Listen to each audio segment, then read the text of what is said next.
Hello students, welcome to your channel Zebish English Classes. I hope you all are good. And in today's video lecture, I have picked up this book Echoes, which is from ISC board for the students of 11th as well as 12th standard. And the story that I have taken up today is Fritz, which has been written by Satyajit Ray. I have already given you the summary of this story. So I will be giving you the link of that summary in the description box if you want to go through the summary of this story. However, in this video lecture, I will be doing this story line by line.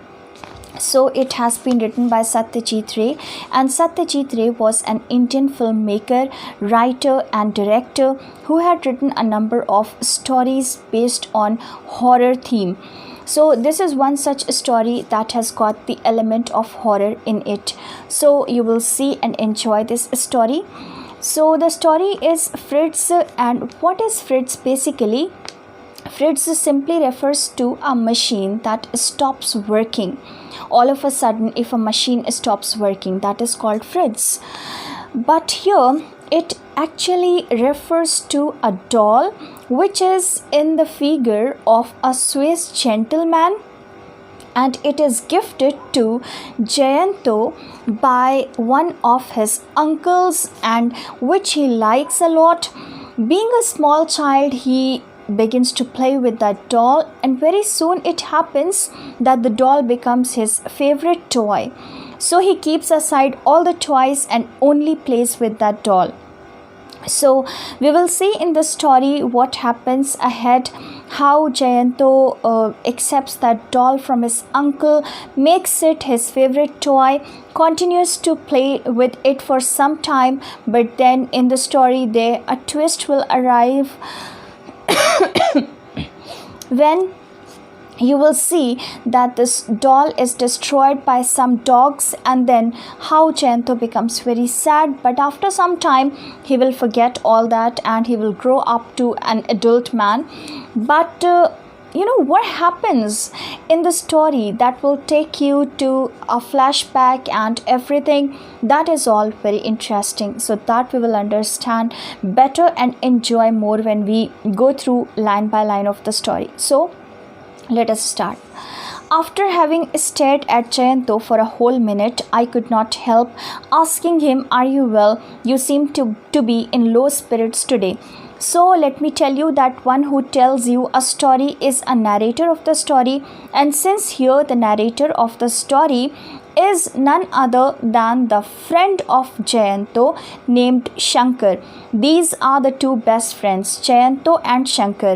So here the narrator of the story is Shankar, who is going to tell you about an incident and also what all they had experienced on a tour.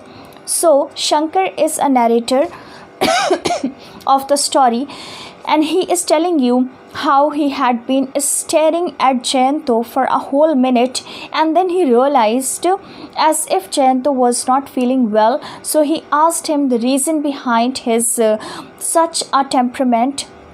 He also said this to Jayanto, that Jayanto did not seem to be excited, happy, in high spirits, but he appeared to be sad and gloomy, or you can say in low spirits. Jayanto quickly lost his slightly preoccupied air.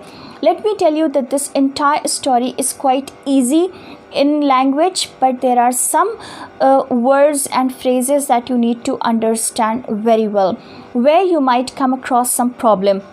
Like in the second paragraph, if you see, Jayanto quickly lost his slightly preoccupied air. Now you need to understand this slightly preoccupied air. Slightly means a bit, and preoccupied means lost, and air here means attitude. So since Jayanto was like lost in his own thoughts, or you can say contemplation, that means deep thought, rumination means deep thought, or you can say that he was lost. So as he was lost in some deep thoughts, you can say that this was the attitude of Jayanto at that point of time, when all of a sudden, when Shankar interrupted and put forth his question regarding his health and regarding his attitude, then Jayanto all of a sudden very quickly lost that attitude of being in the deep thoughts. And then he came back to his consciousness and replied to his friend Shankar. Shankar is telling you that at that point of time, Jayanto gave him a boyish smile. That means a smile like a small kid, you can say, and said, "No, on the contrary, I am feeling a lot better." He said, "No, it is not like that, but I am rather feeling better at present. This place is truly wonderful." And he also commented or appreciated that place where they had been. "You have been here before. Didn't you know how good it was?" Then it was asked by Shankar to Jayanto that since you had already made a visit to this place before, didn't you know that this place was wonderful? That means when Jayanto commented upon the place that it was a wonderful one, then Shankar asked him this question that since Jayanto had already visited this place in his childhood days, he should have been aware of the fact that the place was a wonderful one. So it is nothing new for Jayanto. That was what Shankar was trying to ask to his friend. "I had nearly forgotten," Jayanto sighed. So sighed is like taking a deep breath. To that, Jayanto took a deep breath and said that he had nearly forgotten. Nearly he had forgotten things that he had witnessed before, he had seen, enjoyed. So he does not exactly remember his last visit to this place just because at that point of time he was too small. Now some of my memories are coming back slowly. So he is saying that now my memories have started coming back slowly and gradually. The bungalow certainly appears unchanged. However, he says that the bungalow has not changed much, yet I cannot recall everything that I had witnessed and experienced here. I can recognize some of the old furniture such as these cane chairs and tables. So he is saying that I can recognize, however, these furnitures which are cane chairs and tables, that means they are made of wood. So all these chairs and tables are even identifiable by me, but the exact memories are not yet being recalled and I'm not able to think of them. The bearer came in with tea and biscuits on a tray and I poured. So it happens that the bearer came to that place where they were sitting with some biscuits and tea on a tray. You understand, a tray, and then this Shankar is telling you that he poured it. That means he took tea in his cup. When did you come here last? So this was the question put forth by Shankar to Jayanto in regard to his last visit. कि कब आए थे तुम आखिरी बार, last time? 31 years ago. I was 6 then. So the reply that was given by Jayanto to Shankar was, I had come here 31 years ago when I was barely 6 years old. That means now in his second visit to this place, he must be 37 years old, which is quite a long period of time. And you can understand that there must have been a drastic and a dramatic change, not only in Jayanto as a person, but also in the place. We were sitting in the garden of the circuit house in Bundi. We had arrived only that morning. Jayanto and I were old friends. We had gone to the same school and college. He now worked in the editorial division of a newspaper and I taught in a school. Although we had different kinds of jobs, it had not made any difference to our friendship. We had been planning a trip to Rajasthan for quite some time. The main difficulty lay in both of us being able to get away together. Alright, so what happens? That you can understand that from here onwards, exactly this Shankar, who is a narrator of the story and a good friend of Jayanto, has started telling you what happened in the past. So the story will go on in a flashback here, and Shankar will be narrating that incident which took place in in his past as an experience he's sharing with you. So he's telling you that we were sitting in a garden of the circuit house in Bundi, which is in Rajasthan.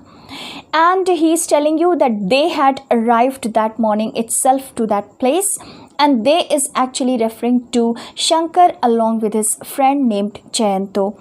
Jayanto and I were old friends, that means they were old friends, and they had also been to the same college, same school. So you can understand that they must have been childhood friends for each other.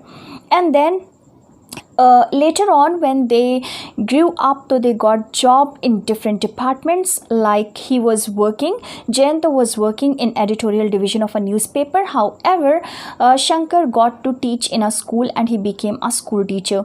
So this is how, when their department of work differed from each other, obviously they couldn't find a common leisure time to make to go for tours and to meet each other very often. That couldn't be possible for both of them, just because their job profile was so different from each other. So he's saying that although we had different kind of jobs, still it hadn't made any difference to our friendship. Yes, that's true that we couldn't meet very often, and we couldn't plan things to execute them. So just because the time that we had as leisure time, it was not the same for both of us, and therefore these things were not becoming possible frequently. However, despite all these things, we were the best friends, and nothing could make any difference in our friendship. We had been planning a trip to Rajasthan. So for quite some time they had been planning to go to Rajasthan. However, as we know that the difficulty which was there in their plan to be executed was simply that they did not have the same leisure time, and therefore it was being procrastinated, or you can say delayed again and again. But anyhow, somehow at one point of time it could be possible for them to go for the trip together. Most people go to Jaipur, Udaipur or Chittor when they go to Rajasthan, but Jayanto kept talking about going to Bundi. So what happens when you are going to Rajasthan? There are so many historical places that you may want to go and visit them, personally see and enjoy their beauty. For example, Jaipur is there, Udaipur is there, Chittor is there. However, if we talk about Jayanto, then Shankar is telling you that Jayanto did not want to go to any of these places, but he was insisting upon one place called Bundi in Rajasthan. I had no objection for having read Tagore's poem The Fort of Bundi. And so Shankar is telling you that although he did not have any personal interest for that particular place, but he did not deny as well to the request made by his friend, just because he had read a poem written by Rabindranath Tagore named The Fort of Bundi, and in which he had described that place. So somehow it had intrigued him, or you can say caused a kind of a curiosity in Shankar to go and personally see the place and witness that place. I was certainly familiar with the name of the place and felt a pleasurable excitement at the prospect of actually seeing the fort. So since he had already read about it and heard about it, he was feeling quite excited as well to go and personally see that. So he was happy as well. And not many people came to Bundi, but that did not mean that there was not much to see there. However, mostly people do not prefer going to Bundi, but other places in Rajasthan, as we just see, like Udaipur, Jaipur and Chittor. But here there was no problem with Jayanto and Shankar. Jayanto personally wanted to go there, but with Shankar also there was no problem to go to Bundi. But he is saying that however it is not much visited, yet he will say that the place has got a lot of things that will fascinate you.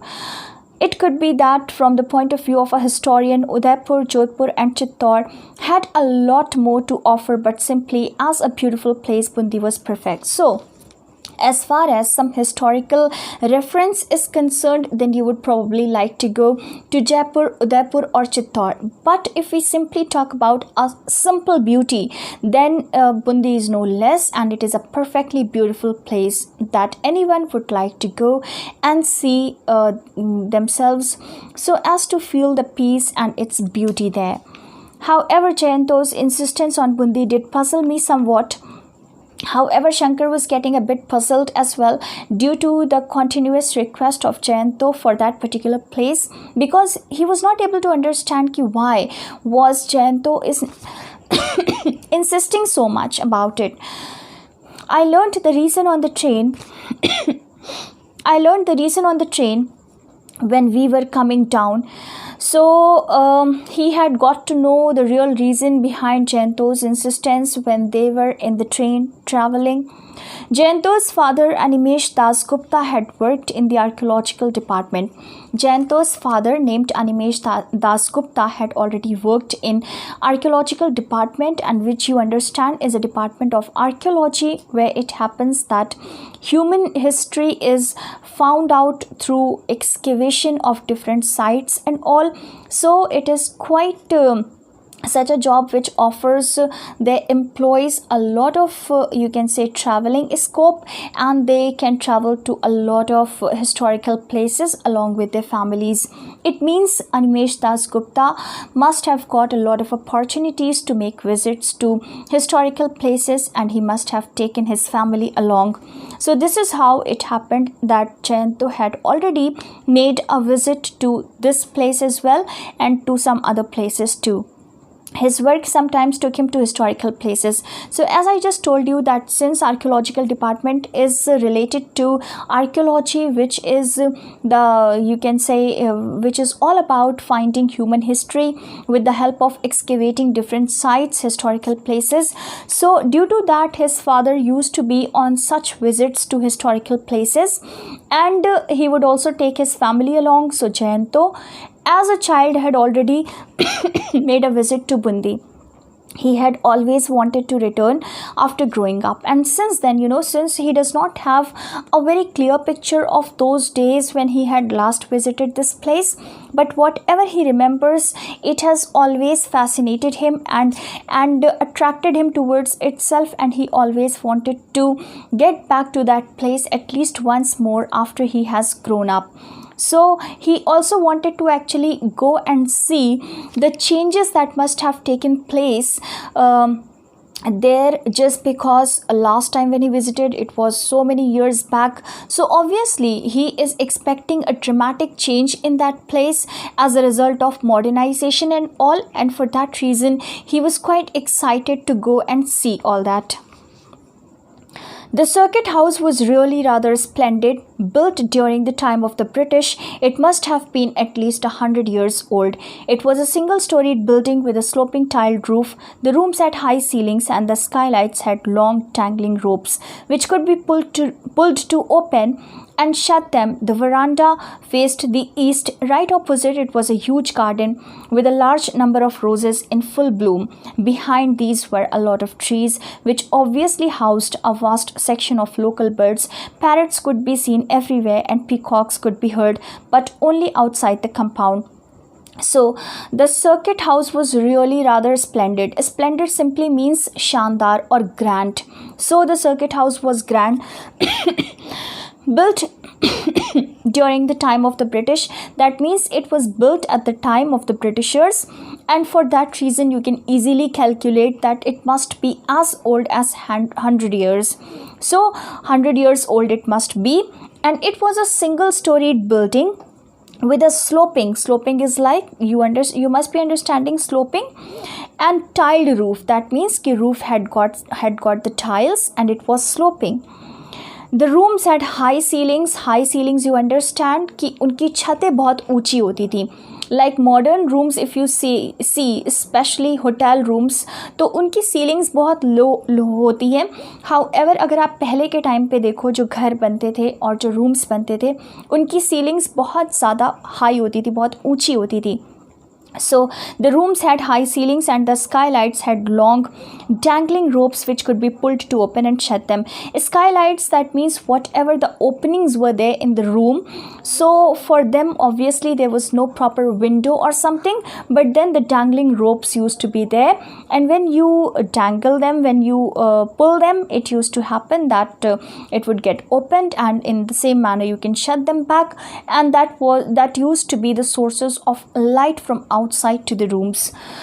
The veranda was facing towards the east, right opposite, and opposite to that there was a huge garden, and in that huge garden there were so many roses that were in full bloom. That means वो सब completely खिले हुए हैं वो सारे गुलाब. Behind these were a lot of trees. So behind them there were a lot of trees, and which obviously housed, that means placed, a vast section of local birds. That means there were a lot of trees behind them, and those trees were like the dwelling place for the birds. So all the local birds, it appeared, it seemed to be as if all the local birds would simply dwell there, live there. Parrots could be seen everywhere, and peacocks could be heard, and obviously parrots and peacocks are not very often, are rare to find, I should say. Parrots and peacocks are rare to find in the city areas, right? Although parrots you can find easily, but here you would be finding them in a large quantity and everywhere, and peacocks cannot be heard generally in your city areas. However, here you could easily hear the sounds of the peacocks as well. So being able to see the parrots all around and the peacocks sound, or it was all giving that sense of being in the midst of nature, you can say. So he could feel as if he was in the midst of nature, and not only he but also his friend. So but only outside the compound. Okay, so this as he's saying that parrots could be seen everywhere and the peacocks could be heard everywhere, so it was only outside the compound. We had already been on a sightseeing tour of the town. The famous fort of Bundi was placed amidst the hills. We had seen it from a distance that day, but decided to go back to take a closer look. The only reminders of modern times were the electric poles. Otherwise it seemed as though we were back in old Rajputana. The streets were cobbled and the houses had balconies jutting out from the first floor, and the carvings done on these and the wooden doors bore evidence of the work of master craftsmen. It was difficult to believe we were living in the age of machines. So he is telling you that they had already been on a sightseeing tour of the town. That means they had already been to such places which are known as historical places and which are generally visited by people. So वो already sightseeing के लिए जा चुके थे. और site वहाँ पर जो एक मेन साइट है जहाँ पे लोग देखने जाते हैं जिसको, वो है famous fort of Bundi, about which he had also read in the poem written by Tagore. The famous fort of Bundi was placed amidst the hills. That means in the mid of the hills. Hills के बीचों बीच में वो बना हुआ है. We had seen it from a distance. दूर से देखा हमने उसे, but हमने decide ये भी किया कि one day we will surely go closer and get a closer view of that. The only reminders, okay, so the things were quite similar there and they had not changed if we compare them to the modern time. The only things that were giving us the perception of the modern time, it were electric poles. So he is telling you, अगर आप electric poles को side कर दो, then nothing was there that would give you the feel of being in the modern era. It seemed as if though they had been back in that time, you know, Rajputana के वक्त में वो वापस चले गए हैं. The streets were cobbled. They had those pebbles. The houses had those balconies projecting from the first floor. they used to project. Project is protrude or jut, or you can say project or coming out. तो balconies निकली होती थी first floor से, and carvings होती थी वहाँ पर उन wooden doors पे, and it used to be work from some very expert and skillful craftsman. So it was all there, and therefore when you see and get the overall view of the place, you will not be able to believe that you belong to the era of machines and the modern era. I noticed Jayanto had turned rather quiet after arriving in Bundi. Perhaps some of his memories had returned. It is easy enough to feel a little depressed when visiting a place one may have seen as a child. Besides, Jayanto was certainly more emotional than most people. Everyone knew that. So Shankar is telling you that Shankar noticed that Jayanto had become quite, sad and kind of, you can say, upset and very silent as he had arrived in Bundi. And Shankar took it quite lightly, under the impression that Jayanto must have become nostalgic about all that, just because this place is being visited by Jayanto for the second time, and that too after his childhood days. So when you are visiting or revisiting a place in your adulthood stage, and you have already visited that place when you were just a small child, then obviously it is very much possible that you will become nostalgic and some memories will strike you and you will feel kind of low and very you can say nostalgic only. That means you will get into that flashback कि वो क्या दिन थे, चीज़ें सारी सब कुछ, and it is very much possible that you tend to become emotional and vehement about those memories. So this was probably the case with Jayanto. These were the conclusions derived by Shankar as a result of that temperament which Jayanto was showing. So it happened that Shankar also thought in that manner, just because Shankar, being a good friend of Jayanto, was very well aware of Jayanto's nature, and he knew that Jayanto was a bit more emotional than other people. So it was probably more, you can say, there was more likelihood in his case to become emotional, seeing all those things around that he had seen in his childhood days last time. He put his cup down on the table and said, "You know, Shankar, it is really quite strange. The first time I came here, I used to sit cross-legged on these chairs. It seemed as though I was sitting on a throne. Now the chairs seem both small and in size and very ordinary. The drawing room here used to seem absolutely enormous. If I hadn't returned those memories would have remained stuck in my mind forever." So he is telling you, when he put his cup down on the table, that means Jayanto put his cup down on the table and he said this to Shankar, that, "You know, Shankar, it is so strange, ki when I had come last time to this place, I used to sit on these chairs cross-legged, as if I was sitting on a throne, as if I was a king sitting on a throne. And now these chairs appear to be small in size and very ordinary, not at all a throne-like chair." So he is saying that these are the perceptions. So see, when Jayanto last visited this place, his perception in regard to the chair was that the chairs seemed to be thrown to him. However, in this adulthood stage, when he has revisited the place second time, when he is 37 years old, then the same chairs appear to be small in size to him, as well as quite ordinary and not at all a throne. So this is actually a change in his perception, in his perspectives, and this variation in one's perspectives arrives as a result of the, you can say, the difference in age, just because at that point of time he was merely a small child, and his scope of thoughts couldn't go beyond that. And now, when he is an adult man, his thoughts have also grown wider, and therefore his perception, way to perceive things, and then perspectives, opinions have changed, and they vary from those that he used to carry in his childhood days.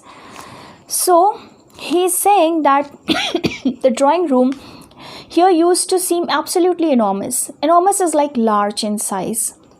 He is saying that the drawing room also used to appear to be large in size. See, everything appeared to him large in size just because he was small in size. So, the proportion of those things with the proportion of his size, was so different that he used to find them quite enormous or large in size. Since he was small in size, so for him things were quite large. Now when he has grown large, his body has grown up. Therefore, he finds things around himself quite small in size. This is the variation that has occurred in his perception. So, if I hadn't returned, and he is saying, if I hadn't returned, then those memories would have remained stuck. That means if I hadn't come back to this place again, then I would have, been thinking in the same manner. I would have been envisaging or imagining these things with the same perception of my childhood days. I said, yes, that's perfectly natural. As a child, one is small in size, so everything else seems large. Okay, so as I explained to you, the same reply was given by Shankar to Jayanto. He said that you are absolutely right, and it is perfectly natural, just because at that point of time you were small in size, so everything appeared to be large in size to you, and now vice versa, since you have grown large, you have grown up, so things appear to be small in size to you now. One grows bigger with age, but the size of all the other things remains the same, doesn't it? Okay, absolutely. One grows in age, size, everything, but the things remain in the same way, and their size and shape and everything remains constant, and they do not change.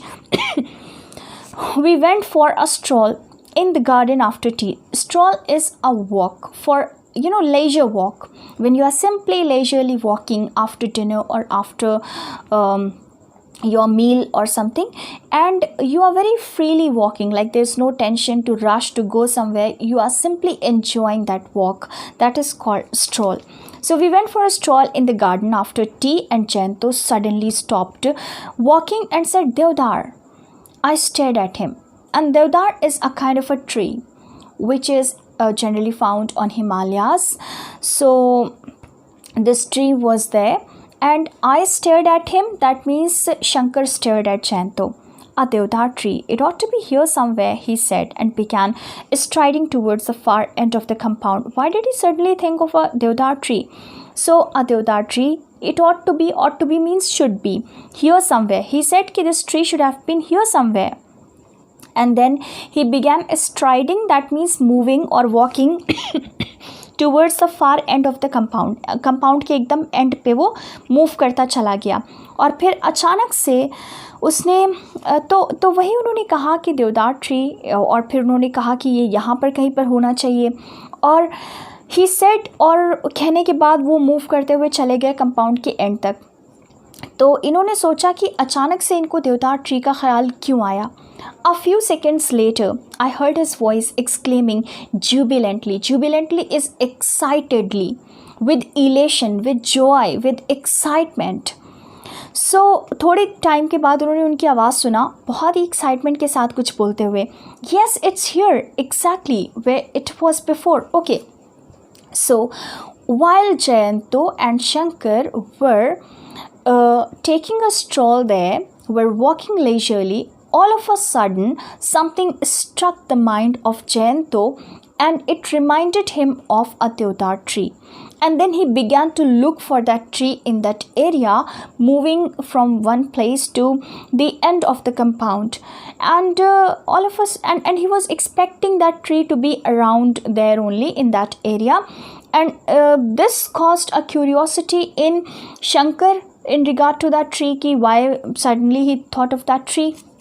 Then it happened कि after few seconds, Shankar heard a very excited sound, voice, you can say, a very excited voice of his friend saying that he has found that tree there. And then he said, oh, exactly, it was here only. Of course, it is where it was before, I said. So Shankar was quite surprised, and Shankar said, obviously, the tree is there only where it was. That means, obviously, although tree is a living thing, but we do not expect it to move on its own from its place. So it must be at the same place where it used to be earlier. This is what was said by Shankar to Jayanto. Would a tree go roaming about? And he also asked this question, and he said, were you expecting the tree to be moving from one place to another? Jayanto shook his head impatiently. Impatiently is like excitedly. He shook his head. No, that is not what I meant. All I meant was that the tree is where I thought it might be. He's saying, no, I did not mean to say that I was expecting the tree to be roaming about. But what I simply meant to say is that the tree is exactly where I was expecting it to be. But why did you suddenly think of a tree? Then that was a very important question which was put forth by Shankar to Jayanto in regard to the tree. What happened that all of a sudden you thought of that tree? Jayanto stared at the trunk of the tree. Jayanto was staring at the branch of the tree. Frowning is like causing wrinkles on your forehead, being in deep thought. Like this, no, when you do. Then he shook his head slowly and said, I can't remember that now. He's saying, I don't know. See, he's staring at the tree, trying to recall some memory which is related to the tree that must have caused that excitement in him. But he shook his head slowly and said that I can't remember that exact thing now, that memory which must have some kind of a relationship with this tree. So he was not able to recall that. Something had brought me near the tree. I had done something here. A European. He said, I don't know, but something must have been done by me. Something that brought me here to this tree. I had done something here. I don't know why something appears to me like that. I can recall this much, that I have something to do with this tree. I had done something in my past days. A European, then something he could recall. European? It was put forth by Shankar. No, I can't recall anything at all. Memory is a strange business. He said, no, I can't exactly recall anything which is pertaining to or related to this tree. Yeah, memory is a strange business. That means memory is quite a strange thing. You cannot say when it would not favor you, and you will not be able to recall anything at all. They had a good cook in the circuit house. Later in the evening, while we sat at the oval dining table having dinner, Jayanto said, the cook they had in those days was called Dilawar. He had a scar on his left cheek and his eyes were always red, but he was an excellent cook. So they had a cook in that circuit house, and later on in the evening, when they were sitting at the dining table, which was oval in shape, then Jayanto said that the cook they used to have in those days when he was a small child and he had last visited this place, then there was a cook and his name was Dilawar. That means this was something which he could recall related to his childhood days and his last visit when he was a small child and he came here. He had a scar. That means that cook named Dilawar had a scar, means a kind of a mark or a you can say spot on his left cheek, and his eyes were always red, but he was a wonderful cook. Jayanto's memories began returning one by one soon after dinner. When we went back to the drawing room, he could recall where his father used to sit and smoke a cheroot, where his mother used to knit, and what magazines lay on the table. This is how a kind of a link has become, as a result of which one after the other Jayanto could recall each and everything. And he also began to tell to his friend. That means he shared all those memories with his friend, and he told him how he used to be here when he had come last time. So after dinner, when they had gone back to the drawing room, there Jayanto started sharing his memories with his friend Shankar. He told how his father used to sit and smoke a cheroot here, then how his mother used to do knitting work here, then how there used to be magazines lying on the table, and slowly in bits and pieces, that means in installments, you can say, thoda thoda karke, he recalled the whole business about his doll. He could recall everything that was related to that doll, and that doll is Fritz here, and this doll has something really interesting, and this doll has got a core role or an important role in this story. So this story will be revolving around this doll from now onwards, and this is important. Let us see what happens and what that doll was. It was not the usual kind of doll little girls play with. One of Jayanto's uncles had brought for him from Switzerland a 12-inch long figure of an old man dressed in traditional Swiss style. Apparently, it was very lifelike, although it was not mechanized. It was possible to bend and twist its limbs. Its face had a smile on it, and on its head it wore a Swiss cap with a little yellow feather sticking out from it.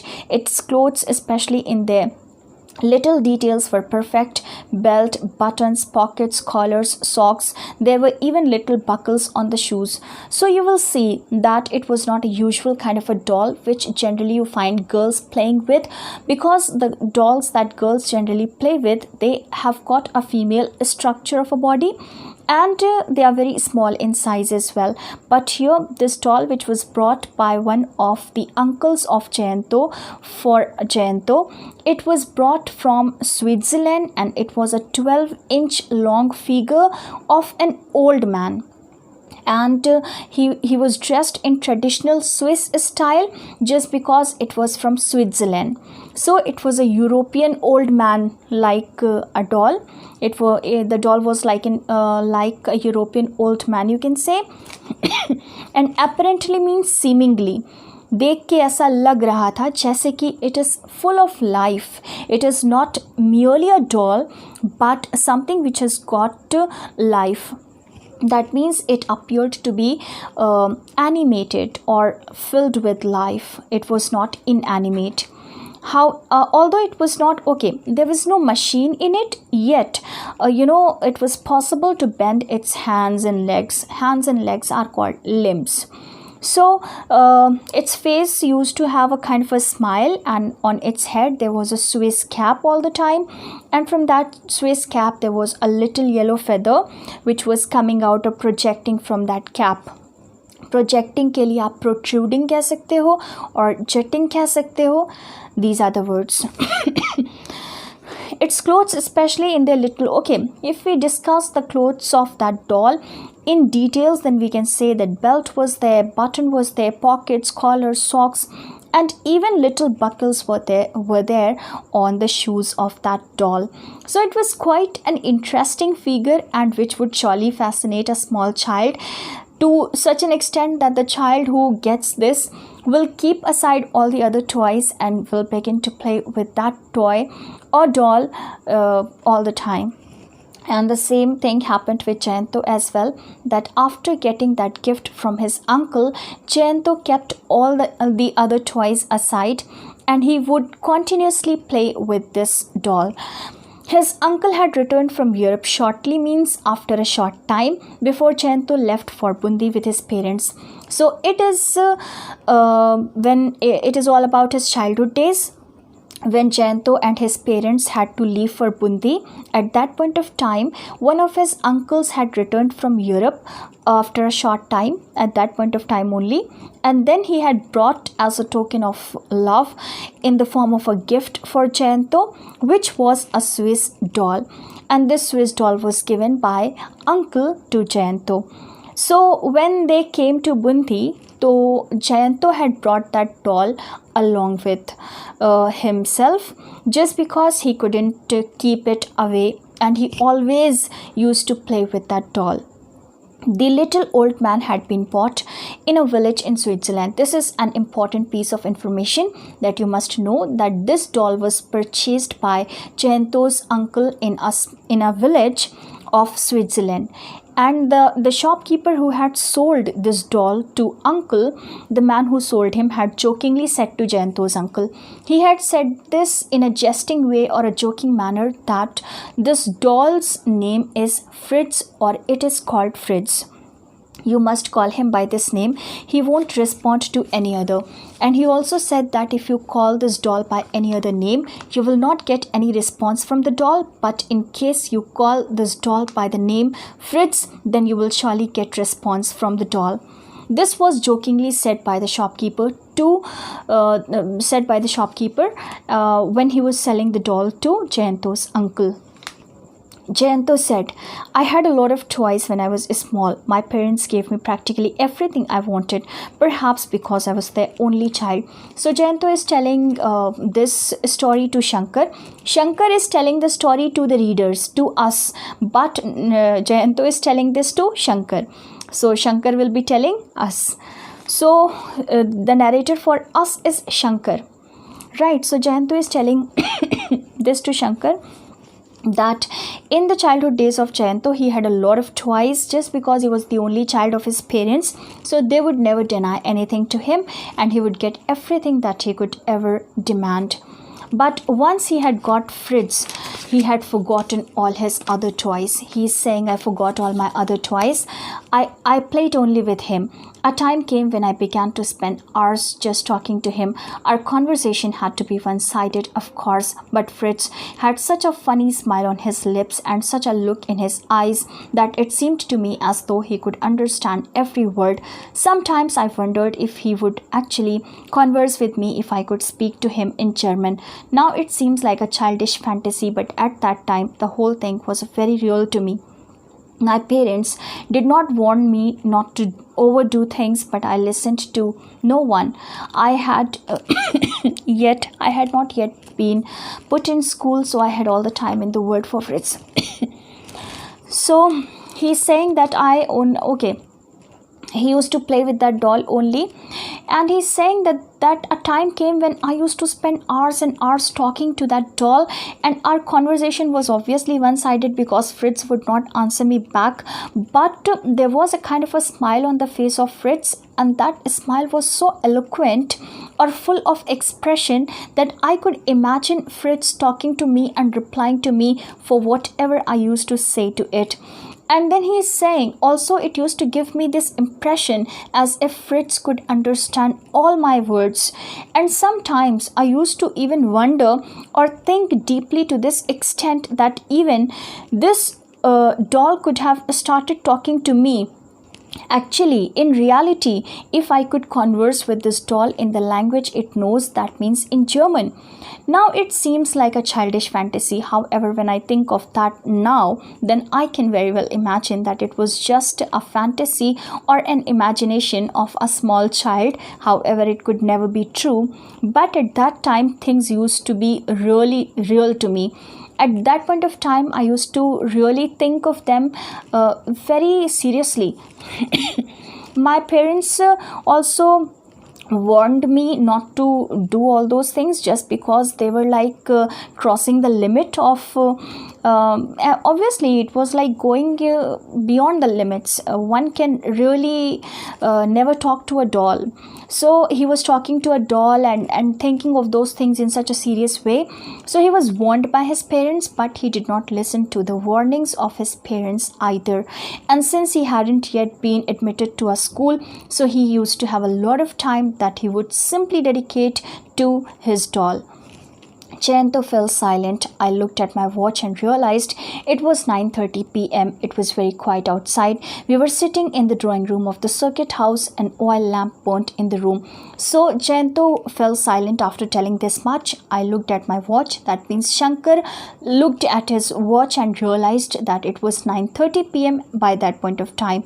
And it was very quiet outside. So we were sitting in the drawing room of the circuit house. So we thought that it is getting quite darker as well as more silent, so it's time to get to our beds. And oil lamp was burnt in the room. So Shankar was pondering over that matter that had been discussed by his friend. So he couldn't resist asking this question. So he just put forth कि what happened to the doll? अच्छा बताओ फिर क्या हुआ उस doll का? Jayanto was still in deep thought. There is a word to be in deep thought: contemplate. Contemplate means to be in deep thought. To think deeply is contemplate, and contemplative means to be in deep thoughts. Contemplation is deep thought. So from one word you can make different words, and this is contemplate. You can also say ruminate or ponder. So he was pondering or ruminating or contemplating, or he was in deep thoughts, and his answer to my question came so late. Okay, so Jayanto was so much lost in his thoughts that he did not reply at once to his friend, and he took some more time. And after some time he realized कि अच्छा, he was being talked to.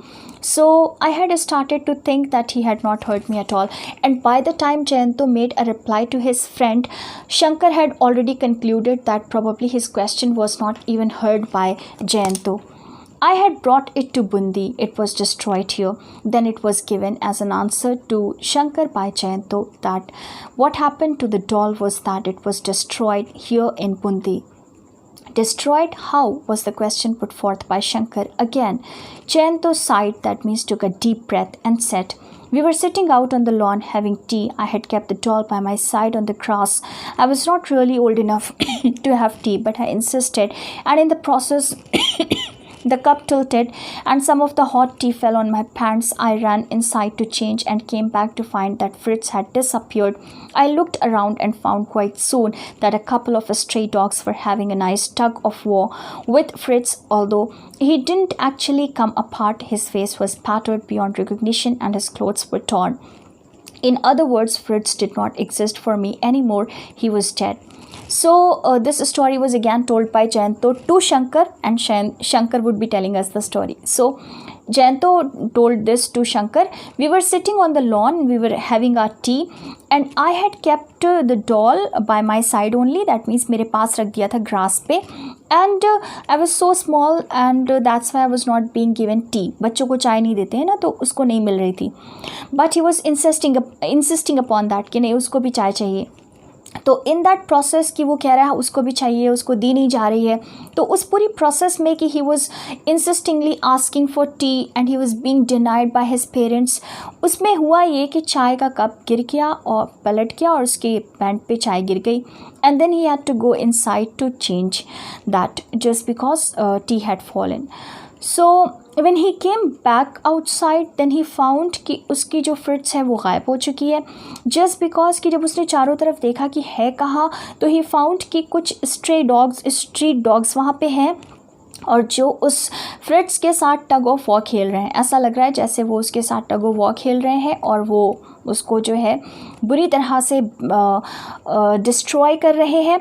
Although उसकी पूरी body apart तो नहीं हुई थी, लेकिन फिर भी उसका फेस इतना बैटर, इतना डिस्ट्रॉय हो चुका था कि it couldn't be recognised any more, it couldn't be identified any more. कपड़े पूरी तरह से टियर हो चुके थे, they were torn badly. In other words you could say that Fritz did not exist any more and it had passed away और it had died. And then Jayanto's story intrigued me. So this is what Shankar is saying to us, to the readers. Shankar is saying that once Jayanto had told this much about the doll to me, then the story told by Jayanto had intrigued me. Intrigued means cause a curiosity, cause interest. So this story of Jayanto had caused curiosity in Shankar to know more about it and to find out the end of all of that. So till here I would explain you in this video lecture, and I will wrap it up here. This is the first part of line by line explanation of this story, and remaining part of the story will be explained to you line by line in another part of our video lecture. And I'm really sorry for this inconvenience of coughing again and again. So I'm really sorry because I'm not well enough.